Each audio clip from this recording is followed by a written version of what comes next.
The first time that any of you logged into a computer this year, you probably noticed that there are many more websites that are being denied access. This can be a problem for many reasons. We, as students and teachers in this building, need more access to websites to meet the demands of a 21st century education that includes as much technology as we can get our hands on.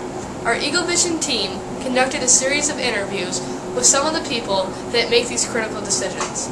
First, we spoke with Mr. Bruno, the North Collins Technology Coordinator, to find out what a filter is. A content filter, you have your internet, and then you have your users. So all your information is coming into our district. And a content filter sits in between the internet and all our users. We found out in order to get certain funding, our school needs some filters. But when do these filters start to hinder our education? Mr. Halsey, Superintendent of Schools, weighed in on this topic. Well, one of the things we're realizing is that the new filter that we put up there certainly is doing a good job. We're evaluating how we can better tap into those so that it doesn't limit what we can do educationally, but still gives us the protection we look for from our filter system. In contrast, Superintendent Mrs. Morse of Randolph Central Schools believes that allowing maximum access to its students and teachers will provide the best educational opportunities.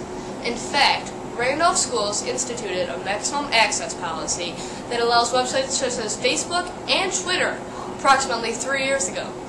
They have had nothing but positive results from this. In addition, Superintendent Moore stated that disciplinary actions due to use of technology have gone down. When we asked Mr. Halsey and Mr. Bruno if there is a change in the near future, they both had positive things to say. Actually, there is. We have a technology committee here in the district made up of teachers and administrators that have been rewriting our technology plan. So what we're going to do in a very systematic way, we are going to get a list from every teacher of their most valuable educational sites that are currently blocked, and we're going to start there by unblocking those.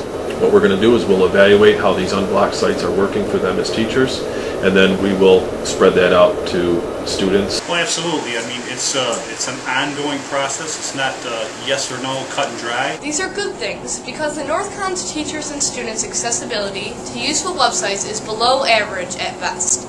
In fact, Superintendent Morris of Randolph stated that she, quote, felt sorry for us, end quote, after we explained the lack of access that we have at North Collins. Superintendent then stated, technology is there, so use it. When we asked Mr. Halsey his response to that statement, he had this to say. I totally agree with that. I totally agree with that, and I want to make sure that we get there to the point where you don't feel as students like you're being held back. Even after all of the positive things that Mr. Bruno and Mr. Halsey have said, because of our current state, we're still very skeptical. We hope that our district makes all the necessary decisions that allows for our teachers to deliver prestigious education and our students to access the resources that are critical to creating success in a 21st century learning environment.